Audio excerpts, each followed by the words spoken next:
إن الحمد لله نحمده ونستعينه ونستغفره ونعوذ بالله من شرور أنفسنا وسيئات أعمالنا من يهده الله فلا مضل له ومن يضلل فلا هادي له وأشهد أن لا إله إلا الله وحده لا شريك له وأن محمدًا عبده ورسوله يا أيها الذين آمنوا اتقوا الله حق تقاته ولا تموتن إلا وأنتم مسلمون يا أيها الناس اتقوا ربكم الذي خلقكم من نفس واحدة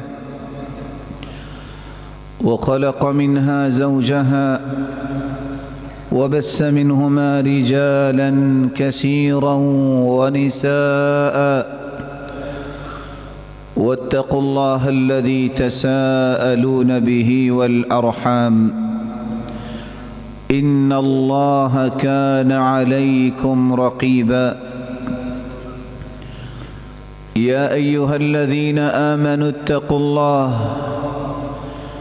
اتقوا الله وقولوا قولا سديدا يصلح لكم أعمالكم ويغفر لكم ذنوبكم ومن يطع الله ورسوله فقد فاز فوزا عظيما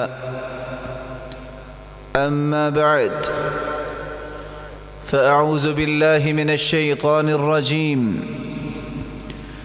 واعتصموا بحبل الله جميعا ولا تفرقوا واذكروا نعمة الله عليكم إذ كنتم أعداء فألف بين قلوبكم فأصبحتم بنعمته إخوانا وكنتم على شفا حفرة من النار فأنقذكم منها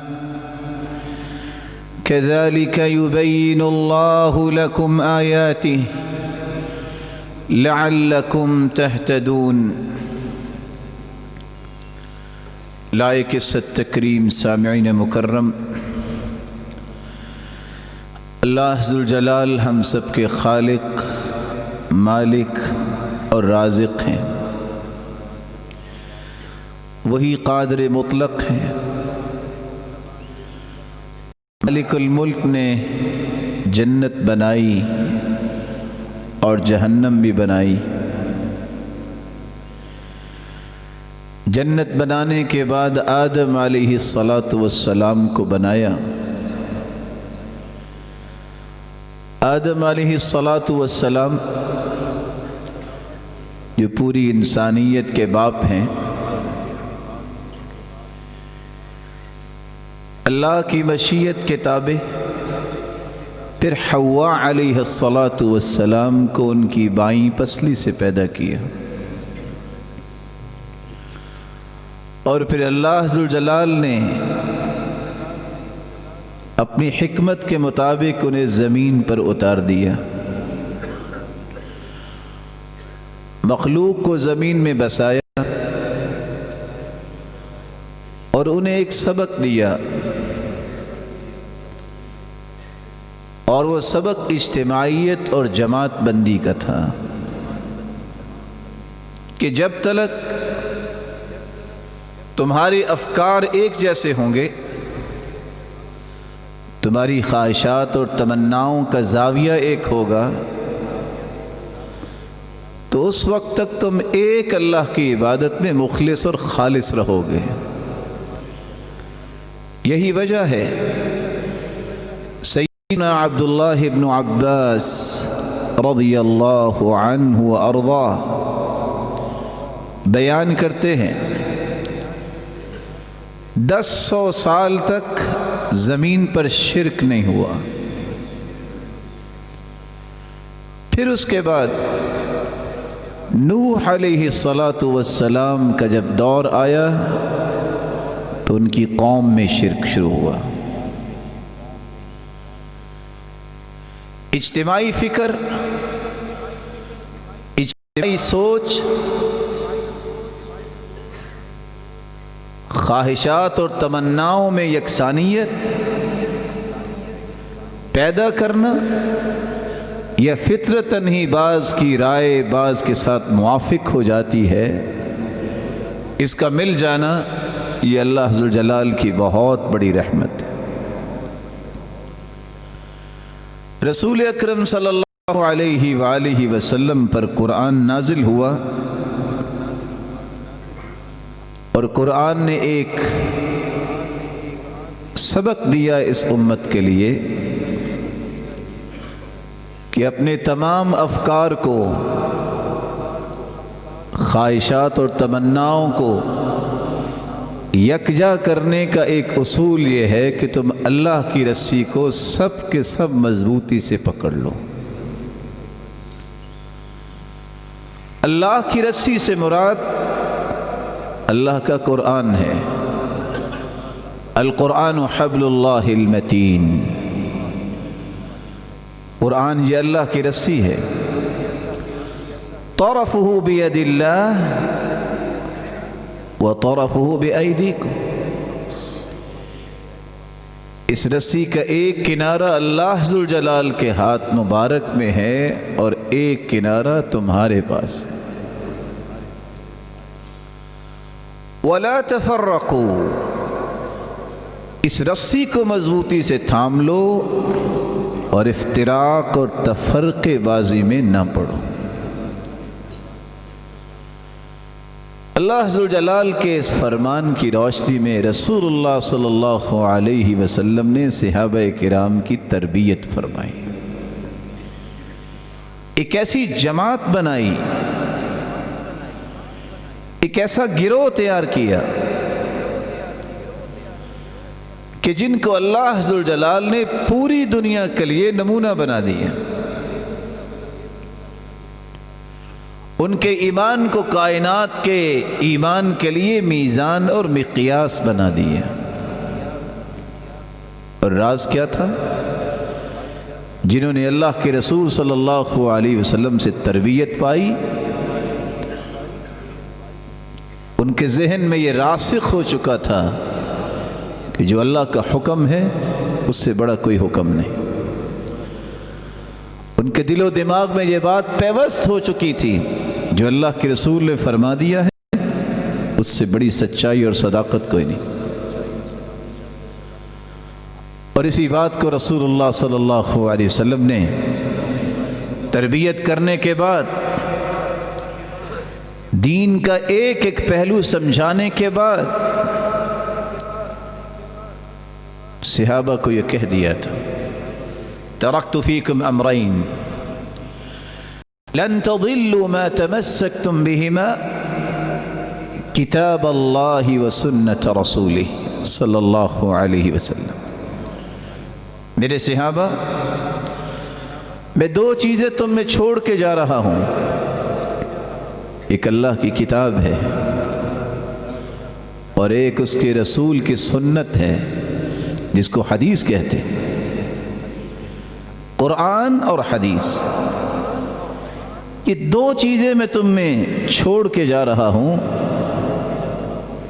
جو اس کو تھام لے گا کبھی گمراہ نہیں ہوگا،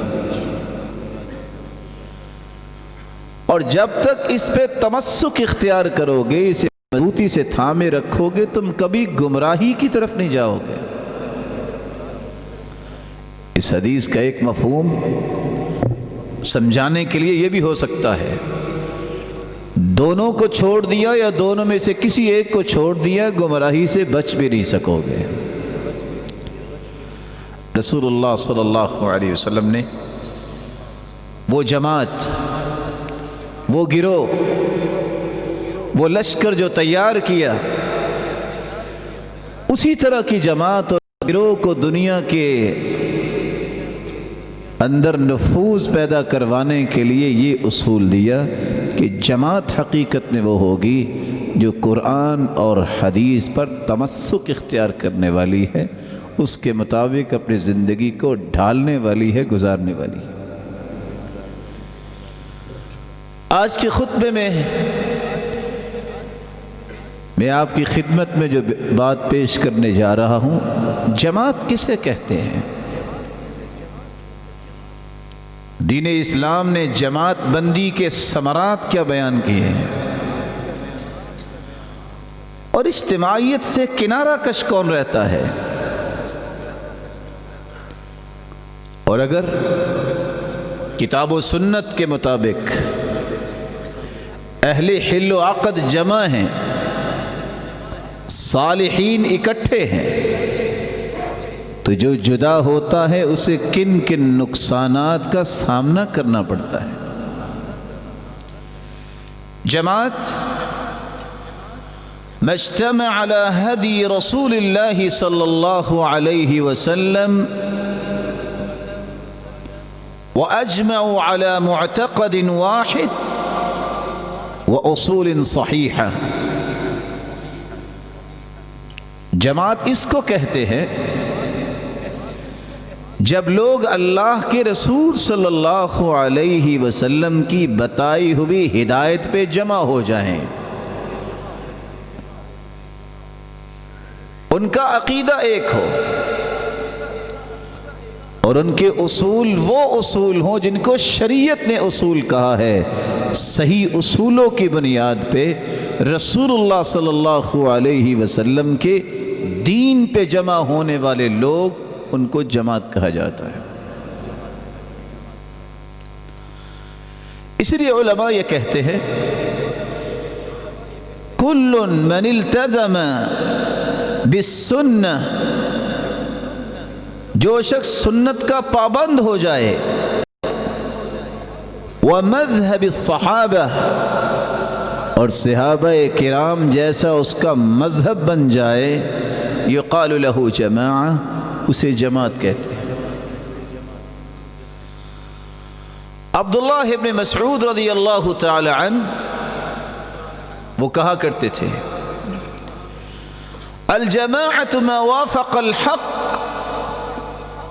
وَإِن كُنْتَ وَحْدَكَ، اگر آپ اکیلے بھی ہیں اور قرآن و سنت کے موافق ہیں تو آپ اکیلے ہی جماعت ہیں۔ ساری دنیا قرآن و سنت کو چھوڑ دے، تم اکیلے اگر موافق ہو، تم اکیلے اگر پسند کرتے ہو کہ بات وہی ہوگی جو اللہ نے کہی ہے، جو اس کے رسول نے کہی ہے، اور آپ کے ساتھ کوئی نہیں، تو آپ اکیلے ہی جماعت ہو۔ امام شاطبی رحمۃ اللہ علیہ سے فرمایا کرتے تھے جماعت کا لفظ جب بولا جائے گا تو اس سے مراد ہوگا صحابہ کی جماعت، کیونکہ سب سے پہلے روئے زمین پر، اس دھرتی پر جماعت کی خوبصورت تصویر پیش کی ہے تو صحابہ کرام نے پیش کی ہے۔ جماعت کا لفظ جب بولا جاتا ہے تو اس سے مراد اہل العلم، ائمۃ الہدی، المقتدی بہم فی الدین، وہ لوگ ہوتے ہیں جن کو اہل علم کہتے ہیں، جن کو لوگ ہدایت یافتہ کہتے ہیں، جن کی لوگ اقتداء کرتے ہیں۔ اہل علم جمع ہو جائیں، ہدایت یافتہ لوگوں کا ایک گروہ ہو جو کتاب و سنت کی ترویج کو اپنی زندگی کا محور و مرکز بنا لے، تو ان کا اجتماع، ان کا اکٹھ جماعت ہے۔ رسول اللہ صلی اللہ علیہ وآلہ وسلم نے اس لیے فرمایا تھا ان بنی اسرائیل افترقت على 71 فرقہ، مسلمانوں عیسائیوں کے 71 فرقے بنے، وَإِنَّ أُمَّتِي سَتَفْتَرِقُ عَلَى 72 فرقہ، اس حدیث کے الفاظ ہیں میری امت کے 72 فرقے بنیں گے، اور ایک دوسری روایت میں آتا ہے میری امت کے 73 فرقے بنیں گے، کلھا فی النار الا واحدہ، سارے کے سارے فرقے جہنم میں جائیں گے، صرف ایک فرقہ جنت میں جائے گا۔ صحیح الجامع کی روایت ہے، آپ صلی اللہ علیہ وسلم نے خود اس کی وضاحت کی، اور وہ فرقہ لوگ اس کو بھی فرقہ ہی کہیں گے، وہی الجماعہ، وہ جماعت ہوگی۔ کیسے جماعت ہوگی؟ کیونکہ اس کی زندگی کا مقصد یہ ہوگا قرآن کیا کہتا ہے اور حدیث کیا کہتی ہے، لوگ اپنی زبان میں ان کو بھی فرقہ ہی کہیں گے۔ کلھا فی النار، سارے فرقے جہنم میں جائیں گے سوائے ایک فرقے کے، جو جماعت ہوگی، اور اللہ عز و جلال انہیں جہنم نہیں جنت نصیب فرمائیں گے۔ رسول اللہ صلی اللہ علیہ وسلم نے ایک دوسری روایت میں فرمایا، وَتَفْتَرِقُ أُمَّتِي عَلَى 73 مِلَّةً إِنَّ بَنِي إِسْرَائِيلَ تَفَرَّقَتْ عَلَى 72 مِلَّةً، بنی اسرائیل 72 ملتوں میں تقسیم ہو گئے، اور میری امت 73 ملتوں میں تقسیم ہو جائے گی۔ کلھم فی النار الا ملۃ واحدہ، ساری ملتیں جو اپنے آپ کو ملت سمجھنے والے ہیں سب جہنم میں جائیں گے سوائے ایک ملت کے، ملۃ واحدہ، ایک ہی ملت جو جنت میں جانے والی ہے، جس کا منہج کیا ہوگا؟ رسول اللہ صلی اللہ علیہ وسلم نے ایک تیسری روایت میں فرمایا، جب صحابہ نے سوال کر لیا اللہ کے رسول کون سی جماعت ہوگی جو جہنم میں نہیں جائے گی، جو جنت کی وارث بنے گی، آپ نے اس جماعت کا نام نہیں بتایا، اس جماعت کا کام بتا دیا ہے۔ کام کیا ہوگا؟ ما انا علیہ واصحابی، میرے صحابہ، جو ملت ہوگی، جو جماعت ہوگی، لوگ اس کو بھی فرقہ کہیں گے، اس کا منشور دو چیزیں ہوں گی، ما انا علیہ واصحابی، وہ اس دین پر ہوں گے جس دین پر میرے صحابہ میں ہوں اور میرے صحابہ ہوں گے۔ قرآن و سنت یہ وہ مشن ہے جس سے انسان جماعت بنتا ہے۔ رسول اللہ صلی اللہ علیہ وسلم کے اس فرمان کی روشنی میں صحیح بخاری کی شرح لکھنے والے ابن حجر فرماتے ہیں، المراد بهم اہل العلم لأن اللہ جعلهم حجة على الخلق والناس تبع لهم في امر الدین۔ یہاں جماعت سے مراد وہ لوگ ہیں جن کے پاس قرآن و سنت کا علم ہوگا، کیونکہ قرآن و سنت کا علم رکھنے والے علماء یہ حجت ہوتے ہیں، دلیل ہوتے ہیں لوگوں کے لیے، اور لوگ ان کی اقتداء کرتے ہیں۔ جماعت کا تیسرا مفہوم یہ ہے، جو انسان حق پر قائم رہنے کا عہد کر لے، تفرقے بازی کو پسند نہ کرے، اور ایسے لوگوں کا گروہ قرآن و سنت کی بنیادوں پہ جمع ہو جائے، اس کو بھی جماعت کہتے ہیں۔ رسول اللہ صلی اللہ علیہ وسلم نے فرمایا، جب ابو مسعود انصاری رضی اللہ تعالی عنہ سے سوال کیا گیا تو انہوں نے کہا، علیک بالجماعہ، فتنے جب ہوں گے تو پھر تمہیں فتنوں سے بچنے کا ایک ہی راستہ ہے، علیک بالجماعہ، تم جماعت کو لازم پکڑ لینا۔ فإن اللہ لم يكن ليجمع امت محمد على ضلالہ، یاد رکھنا اللہ ذوالجلال کا یہ فیصلہ ہے کہ پوری پوری امت محمد کو اللہ کبھی گمراہی پہ جمع نہیں کریں۔ واصبر، جماعت میں جب چلنا ہے تو پھر صبر بھی کرنا۔ حتی تستریح او یستراح من فاجر، یا تو تمہیں موت آ جائے گی، تم فتنوں سے بچ کے رب کے پاس چلے جاؤ گے، یا اگر کسی فاجر کی وجہ سے تم تنگ ہو تو اللہ ذوالجلال اس سے تمہیں سکون دے دیں گے، اس کو موت آ جائے گی۔ ایاک والفرقہ، لیکن اختلاف سے، افتراق سے بچ کے رہنا۔ فإن الفرقہ ہی الضلالہ، کیونکہ اختلاف اور افتراق یہ گمراہی ہے۔ چوتھا مفہوم، اگر چند لوگ جمع ہو جائیں جن کا دعویٰ ہے کہ مسلمان ہیں، کسی دینی کام کے لیے وہ جمع ہو جاتے ہیں تو اس کو بھی جماعت کہا جاتا ہے۔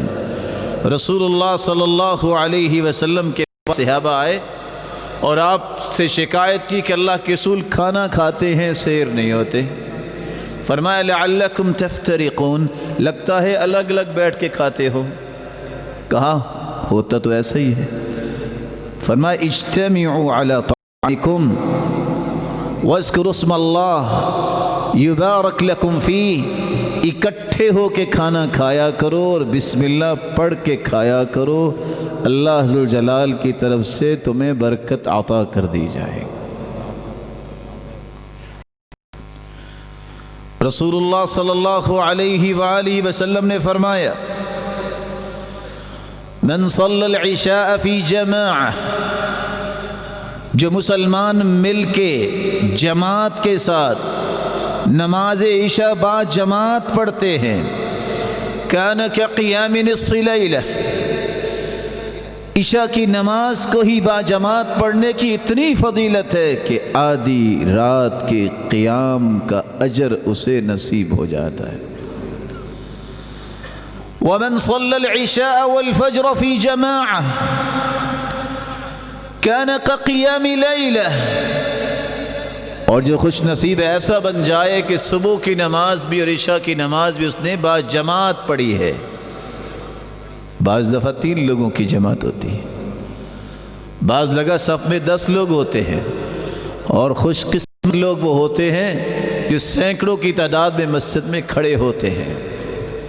فرمایا جو با جماعت صبح کی اور عشاء کی نماز ادا کر لیتا ہے، مالک الملک اسے پوری رات کے قیام کا اجر نصیب فرما دیتے ہیں۔ یہ شریعت کا مزاج ہے۔ شریعت اس بات کو پسند کرتی ہے کہ جس نے اسلام کا دعویٰ کیا ہے وہ مل کے رہے۔ اسی لیے تقاضا کیا کیا؟ تمہاری زندگی کے اپنے اپنے کام ہیں، اپنے اپنے امور ہیں، لیکن 5 مرتبہ اکٹھے ہو جایا کرو۔ اللہ کی عبادت تم اکیلے بھی کر سکتے ہو، لیکن نہیں، مل کے اللہ کی عبادت کرو۔ عبادت بھی ہوگی، اجتماعیت کا سبق بھی ملے گا، اور اس مناسبت سے 5 مرتبہ ملو گے، تمہاری محبت میں فرق نہیں آئے گا، ایک دوسرے کے حال احوال بھی نماز کے بعد پوچھنے کے لیے وقت مل جاتا ہے۔ 7 دن اس پریکٹس کے بعد ایک نیا آرڈر اسلام نے دیا، اچھا ایسا کرو کہ مختلف جگہوں کے رہنے والے ہیں، ایک بڑی جگہ پہ اکٹھے ہو کے جمعے کے دن اکٹھے ہو جایا کرو۔ یہ اپنی اپنی مسجد میں بھی تم ادا کر سکتے تھے، لیکن جامع مسجد میں آؤ ایک بڑی جگہ پہ، تاکہ اجتماعیت کا ثبوت جو ہے وہ کہیں کمزور نہ پڑ جائے، اکٹھے ہو کے اس عبادت کو کرو۔ اللہ عز و جلال اس کی بھی پریکٹس کرواتے ہیں۔ پھر ایک وقت آتا ہے پورا مہینہ تمام مسلمانوں کی خواہشات اور تمناؤں کو یکجا کیا جاتا ہے کہ اچھا تم نے کھانا ایک وقت کھانا ہے، اور تم نے ایک ہی وقت سحری کرنی اور ایک ہی وقت تم نے افطاری کرنی، یہ ٹائم ہے۔ اجتماعیت کے ایک اور پہلو دے دی۔ پہ رہ کے ایک پریکٹس کروائی. 29 یا 30 دن کے بعد کہا اب جس علاقے محلے میں ہو الگ الگ نہیں، سارے ایک میدان میں نکل آؤ، جس کو عید الفطر کہتے ہیں. اس خوشی کے موقع پہ جب تمہیں تمہارے اعمال کی جزا ملنی ہے، انعام ملنا ہے، تو یہ انعام ملتے وقت جو ہے تمہیں سب کو اکٹھا ہونا چاہیے. پھر کچھ وقت گزرنے کے بعد کہا اب اپنے اپنے ملکوں کو بھی چھوڑو، پوری انسانیت جس کا دعویٰ یہ ہے کہ مسلمان ہیں، آ جاؤ میدان عرفات میں سارے اکٹھے ہو جاؤ. اجتماعیت کا ایک نمونہ پیش کیا ہے اسلام نے. جماعت بندی، مل کے رہنا، اس کے فوائد و ثمرات کیا ہیں؟ سب سے پہلا فائدہ یہ ہے، رسول اللہ صلی اللہ علیہ وسلم نے فرمایا تھا جس شخص کے نظریات یہ ہوں، جس شخص کی خواہشات اور تمنائیں یہ ہوں کہ یہ امر ربی ہے، مجھے اس کا خیال کرنا ہے، یہ شخص کبھی بھی گمراہی کا شکار نہیں ہوتا. رسول اللہ صلی اللہ علیہ وسلم نے فرمایا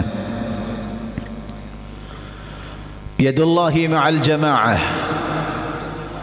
جماعت کے ساتھ اللہ ذوالجلال کا ہاتھ ہوتا ہے.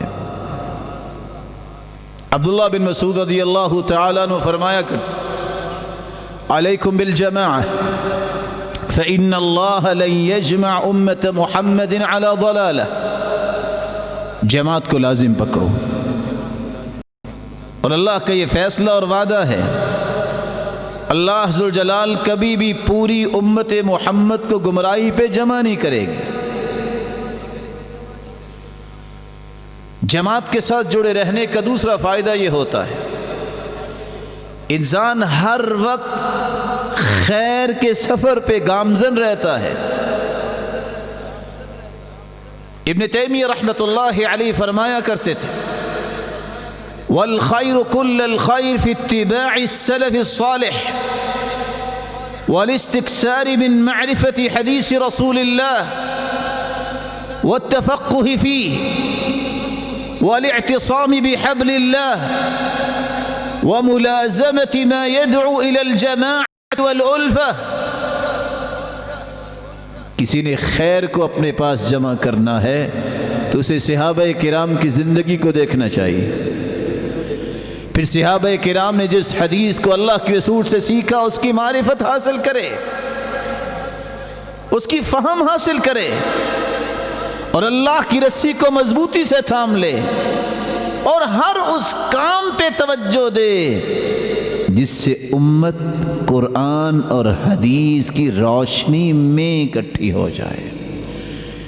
اکٹھ تو ہوتا ہے کافروں کا بھی، اکٹھ تو ہوتا ہے منافقوں کا بھی، اکٹھ تو ہوتا ہے دین کے مخالفوں کا بھی، لیکن قرآن اور حدیث پہ اکٹھ ہونا یہ جماعت بندی ہے. رسول اللہ صلی اللہ علیہ وسلم نے تیسرا فائدہ یہ بتایا خیر و برکت اس انسان کے مقدر میں لکھ دی جاتی ہے جو جماعت بندی اور اجتماعیت کو، اکٹھا رہنے کو، اتحاد اتفاق کو پسند کرتا ہے. آپ صلی اللہ علیہ وسلم نے فرمایا البرکۃ فی ثلاثہ، برکت اللہ نے 3 چیزوں میں رکھی ہے، فی الجماعہ والسرید والسحور. جماعت میں برکت ہے، سرید میں برکت ہے، اور سحری کھانے میں برکت ہے. بلکہ رسول اللہ صلی اللہ علیہ وسلم نے تو حکم دیا، نو ڈاؤٹ اسلام نے آسانیاں کی ہیں. کچھ ایام کے لیے عورت کو روزہ رکھنے اور نماز کی اجازت ہے کہ وہ روزہ اور نماز اس کی پابندی نہیں کرے گی، لیکن اگر انہی ایام میں عید کا دن آ جائے وہ مسجد میں داخل تو نہیں ہو سکتی، لیکن حکم ہوا کہ اس کو عید جہاں پڑھ رہے اس میدان میں لایا جائے. کیوں؟ یشہدن جماعت المسلمین، وہاں مسلمانوں کی جماعت اکٹھی ہے، اللہ کی عبادت کے لیے وہ اس میں شریک ہو جائے. یشہدن دعوت المسلمین، وہاں مسلمان اکٹھے ہیں، اللہ عز و جلال کے سامنے التجائیں رکھیں گے، یہ ان التجاؤں میں یہ بھی شریک ہو جائیں۔ یرجون برکت ذالک اليوم وطہرتہ، اس دن جو اللہ نے برکت اتارنی ہے، نمازی اور پرہیزگار تو یہ بھی تھیں، اب نمازی اور پرہیزگاروں کو اللہ انعام دینے لگے ہیں، برکتیں دینے لگے ہیں، پاکیزہ بنانے لگے ہیں، ان کو محروم نہیں کیا جائے گا، یہ بھی وہاں حاضر ہوں تاکہ یہ برکت اور یہ پاکیزگی گناہوں سے اللہ ان کی قسمت میں بھی لکھ دے۔ رسول اللہ صلی اللہ علیہ وسلم نے چوتھی بات یہ سمجھائی، جو مل کے چلتا ہے جماعت کے ساتھ، اللہ عز و جلال اسے فتنوں سے محفوظ کر لیتے ہیں۔ حذیفہ بن یمان رضی اللہ تعالیٰ عنہ فرماتے ہیں، لوگ ہر وقت پوچھتے خیر کیا ہے، خیر کیا ہے، میں پوچھتا اللہ کے رسول شر کیا ہے، اور میں اس لیے پوچھتا شر کیا ہے تاکہ میں اس شر میں واقع نہ ہو جاؤں۔ رسول اللہ صلی اللہ علیہ وسلم نے ایک تفصیل بتائی کہ خیر دنیا میں پھیلے گی، فرمایا خیر کے بعد شر بھی آئے گی، کہاں شر بھی آئے گی، کہا پھر شر کے بعد خیر بھی آئے گی، کہاں پھر شر کے بعد پھر بھی خیر آئے گی۔ پھر اللہ کے رسول صلی اللہ علیہ وسلم نے فرمایا خیر کے بعد پھر شر آئے گی، اور وہ کس وقت آئے گی؟ دعات الی ابواب جہنم، کچھ لوگ دعوت دے رہے ہوں گے لیکن جہنم کی دعوت دے رہے ہوں گے۔ من اجابہم الیہا قذفوہ، جن لوگوں نے ان کی بات پہ لبیک کہا وہ اسی جہنم میں چھلانگ لگا لے۔ قلت یا رسول اللہ، اللہ کے رسول صلی اللہ علیہ وسلم صفہم لنا، یہ کون سے لوگ ہوں گے جن کی بات ماننے سے بندہ جہنم چلا جائے گا؟ آپ صلی اللہ علیہ وسلم نے فرمایا ہم من جلدتنا ویتکلمون بألسنتنا، ہوں گے وہ پہچان والے، ہماری زبان ہی بولیں گے۔ اللہ کے رسول کیسے پہچانیں گے؟ کیسے ان کے فتنے سے بچ سکیں گے؟ زبان ہماری بولے، ہم ان کو جانتے ہوں گے، وہ ہمیں جانتے ہوں گے، لیکن ان کے فتنے سے کیسے بچیں؟ وہ جہنم کی طرف بلائیں گے۔ کہا ان کے فتنے سے بچنے کا ایک ہی طریقہ ہے، تلزم جماعت المسلمین، ان کی بات کی طرف مت جانا جہاں مسلمانوں کا قرآن و سنت پہ اجتماع ہوگا، جماعت ہوگی، اس کو اختیار کرنا۔ وَإِمَامَهُمْ، اور جس کی وہ اقتداء کر رہے ہیں اس کی بات کو ماننا۔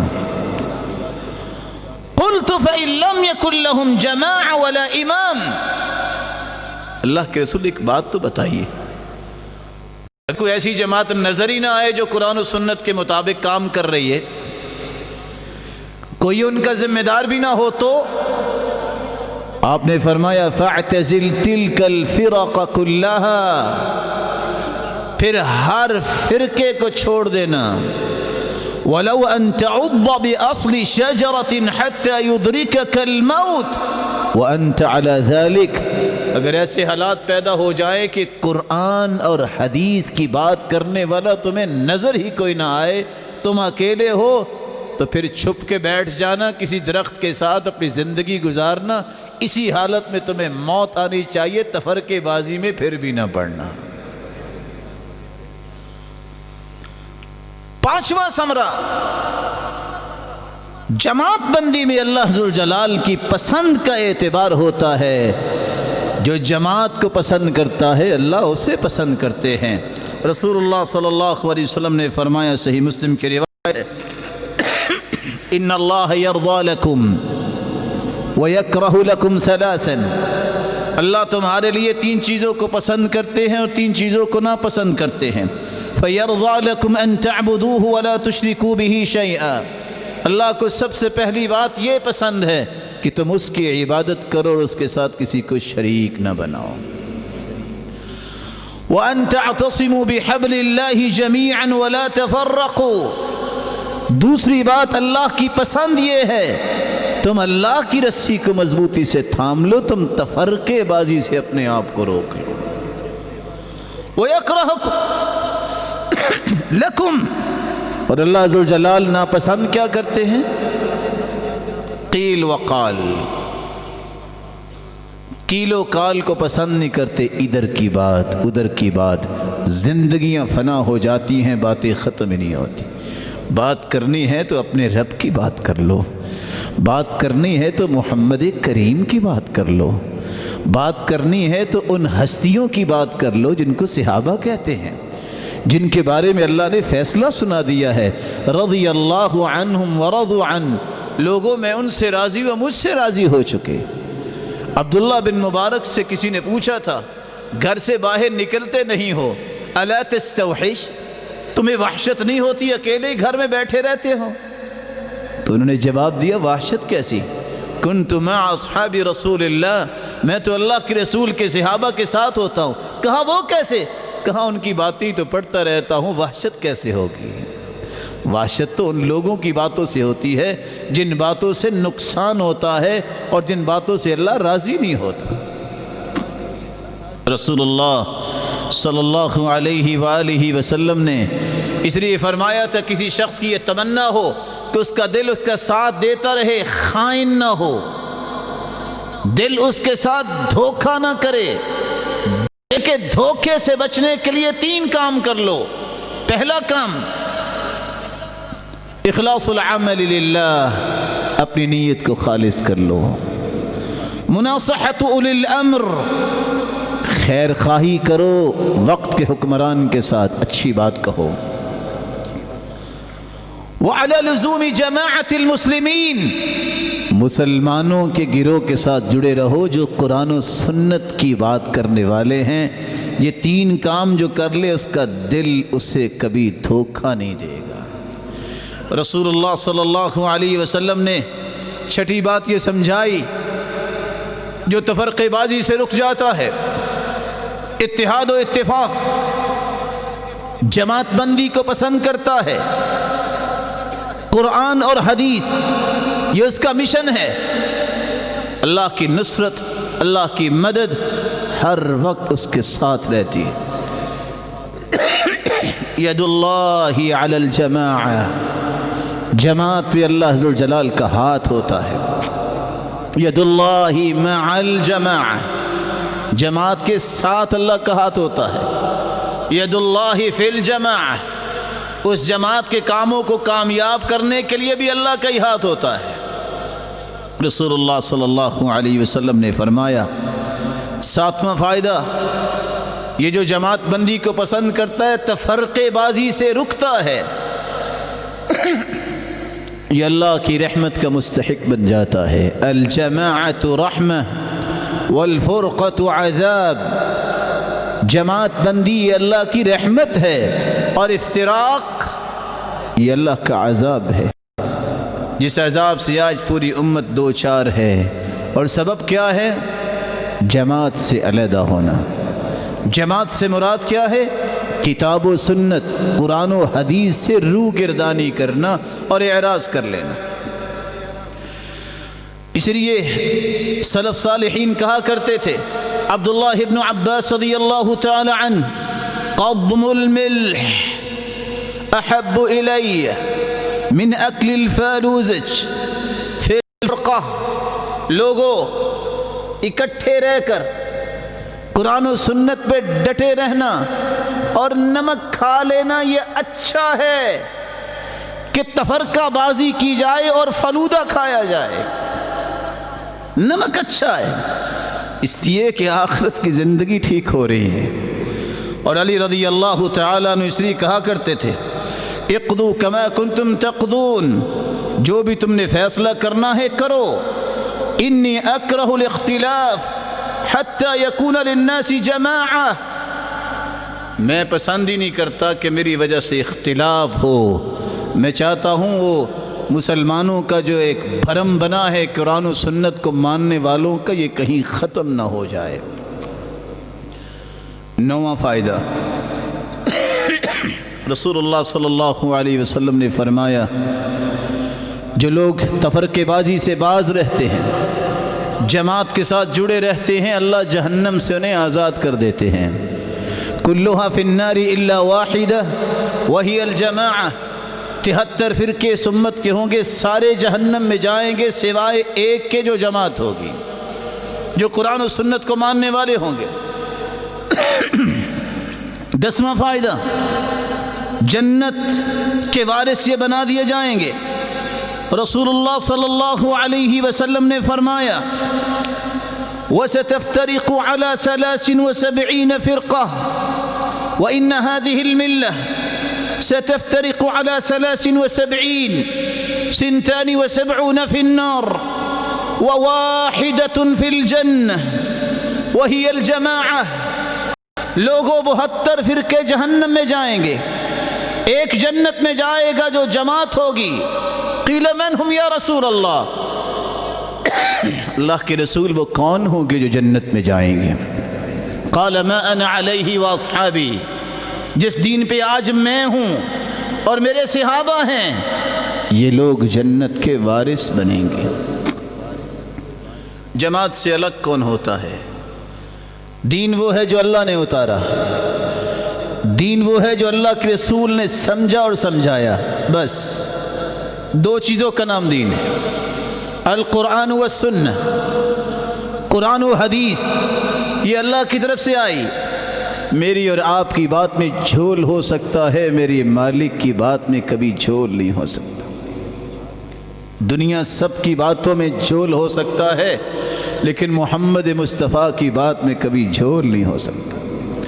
ساری دنیا کی صداقت جہاں ختم ہو جائے، وہاں محمد مصطفیٰ کی صداقت کا آغاز ہوتا ہے۔ کون سے لوگ ہیں جو جدا ہوتے ہیں جماعت سے، قرآن و سنت کے منہج سے، یا ایسے لوگوں سے جدا ہوتے ہیں جن کو اہل علم کہتے ہیں، جو قرآن و سنت کا علم رکھنے والے ہیں؟ وہ 3 قسم کے لوگ ہیں۔ پہلا شخص خود پسند، خود ہی کو اجاگر کرنے والا، کبھی جماعت کے ساتھ نہیں چلتا۔ خود ہی کیا ہے؟ میرے جیسا کون ہے؟ اگر آپ جیسا کوئی نہیں تو اپنے جیسے اور بنا لو، کتنا اچھا ہوگا۔ اگر آپ جیسا کوئی نہیں تو اس جیسے اور بھی ہونے چاہیے۔ بے مثال لوگ، جماعت کو توڑتا ہی وہ ہے، جماعت سے الگ ہوتا ہی وہ ہے جو خود پسندی کا شکار ہوتا ہے۔ رسول اللہ صلی اللہ علیہ وسلم نے فرمایا لو لم تكونوا تذنبون لخفت عليكم ما هو اکبر من ذلك العجب، اگر تم سے کوئی بھی گناہ نہ ہو تو اس سے بڑا گناہ کوئی نہیں کہ تم سمجھو کہ میرے جیسا ہے ہی کوئی نہیں۔ یہ بھی بہت بڑا گناہ ہے۔ اور ابو درداء رضی اللہ تعالیٰ عنہ فرمایا کرتے تھے لولا ثلاث لصلح الناس، اگر 3 چیزیں معاشرے میں نہ ہوں ساری دنیا کی اصلاح ہو جائے۔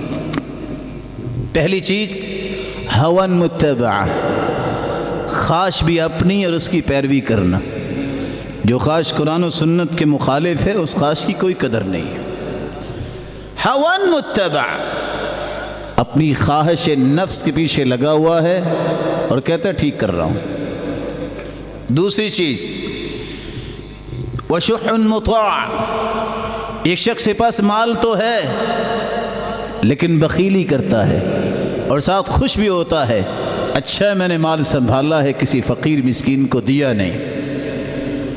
تیسری چیز اعجاب کل ذی رأی برأیہ، ہر بندہ اپنی رائے پہ ہی مطمئن ہو جائے، میں جو کہہ رہا ہوں نا اس سے بڑی کوئی بات نہیں ہے۔ نعوذ باللہ من ذالک، بڑی بات وہ ہے جس کو اللہ نے کہہ دیا، بڑی بات وہ ہے جو محمد مصطفیٰ کی زبان اطہر سے نکلی ہے، بڑی بات وہ نہیں ہے جو میری اور آپ کی زبان سے نکلی ہے۔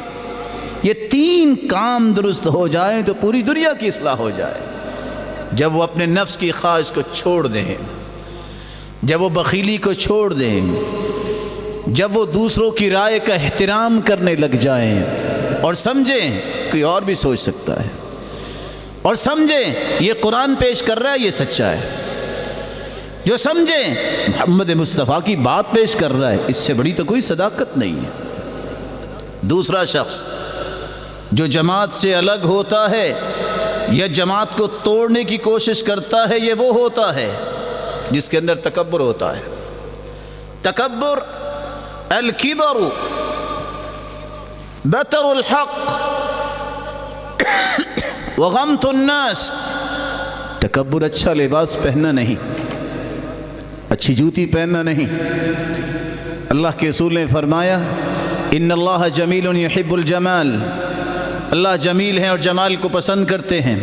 الکبر بطر الحق وغمت الناس، حق بات کو ٹھکرا دینا اور لوگوں کو اپنے سے حقیر جاننا، یہ تکبر ہے۔ تکبر کرنے والا یہ ہمیشہ اجتماعیت کے مخالف ہوتا ہے اور سمجھتا یہ ہے کہ میں ان سے فائق ہوں، میں ان کے ساتھ کیسے ملوں،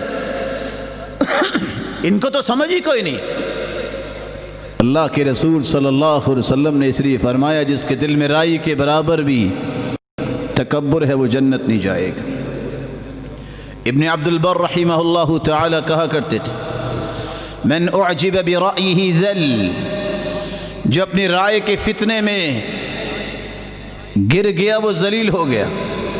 ومن استغنى بعقلہ ذل، اور جو شخص اپنی عقل پہ ہی کفایت کر جائے کہ میری جیسی کوئی سوچ نہیں سکتا، وہ پھسل جائے گا۔ ومن تکبر علی الناس ذل ومن خالط الانزال حقر، اور جو لوگوں کو حقیر سمجھتا ہے وہ خود ذلیل ہو جاتا ہے، اور جو گرے ہوئے سطحی لوگوں کے ساتھ بیٹھتا ہے حقر، اپنی شخصیت کو حقیر کر لیتا ہے۔ ومن جالس العلماء وقر، اور جو علماء کے ساتھ بیٹھتا ہے وہ اپنی عزت جو ہے وہ بڑھا لیتا ہے۔ رسول اللہ صلی اللہ علیہ وسلم نے اس لیے فرمایا اذا مشت امتی مطیطا، جب میری امت کے لوگ مطیطا التبختر ومد الیدین فی المشی، بازوؤں کو کھول کھول کے اکڑ کے چلیں گے، نقصان کیا ہوگا؟ سلط شرارها علی خیارها، معاشرے کے برے لوگ نیک لوگوں پہ مسلط کر دیے جائیں گے۔ رسول اللہ صلی اللہ علیہ وسلم نے فرمایا ما من آدمی الا وفی رأسه حکمہ بید ملک، ہر انسان کے ساتھ ایک فرشتہ ہے، اللہ ذوالجلال نے اس کی حکمت و دانائی اور اس کی باغ ڈور فرشتے کے ہاتھ میں رکھی۔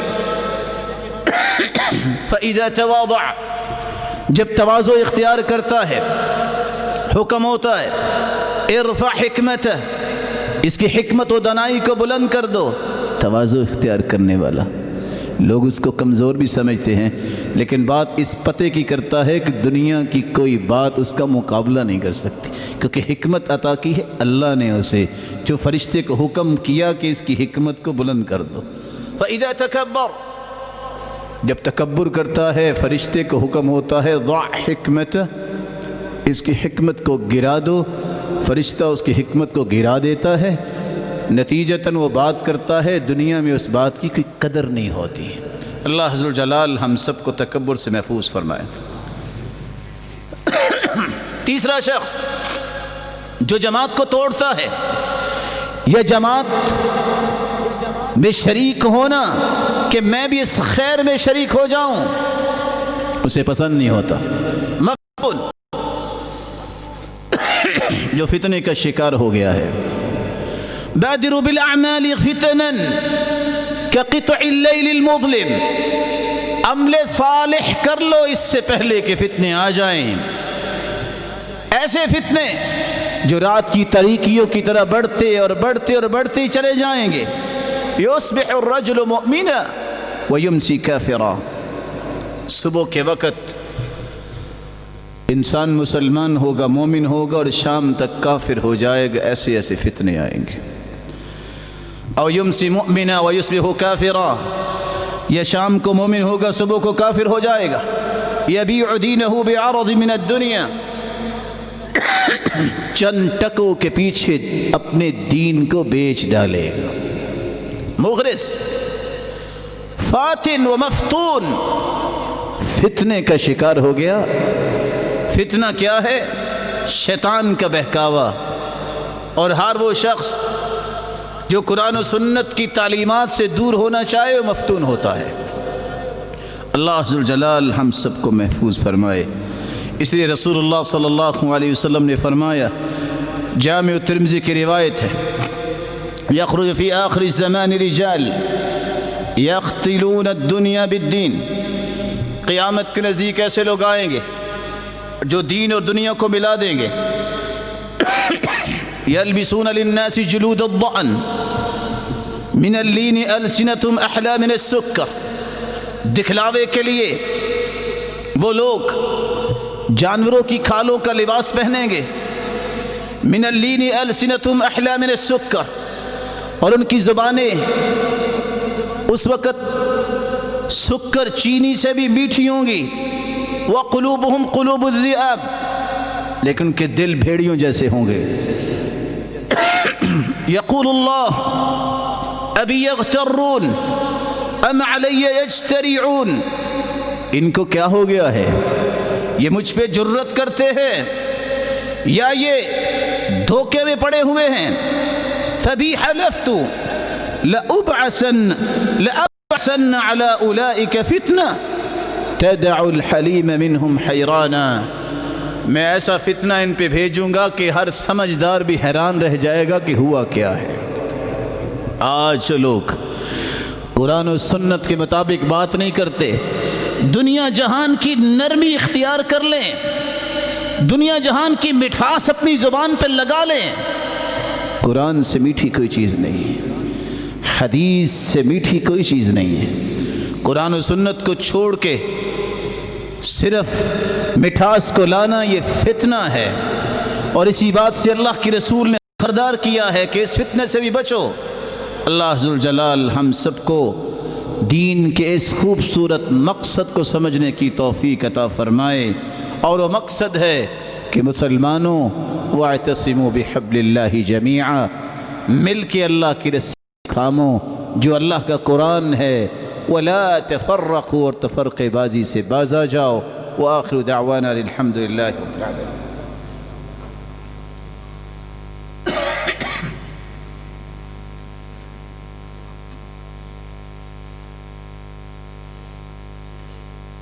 الحمد لله على إحسانه والشكر له على توفيقه وامتنانه. أما بعد فأعوذ بالله من الشيطان فإنه عدو للإنسان. رسول اللہ صلی اللہ علیہ وسلم نے امت کی تربیت کی ہے کہ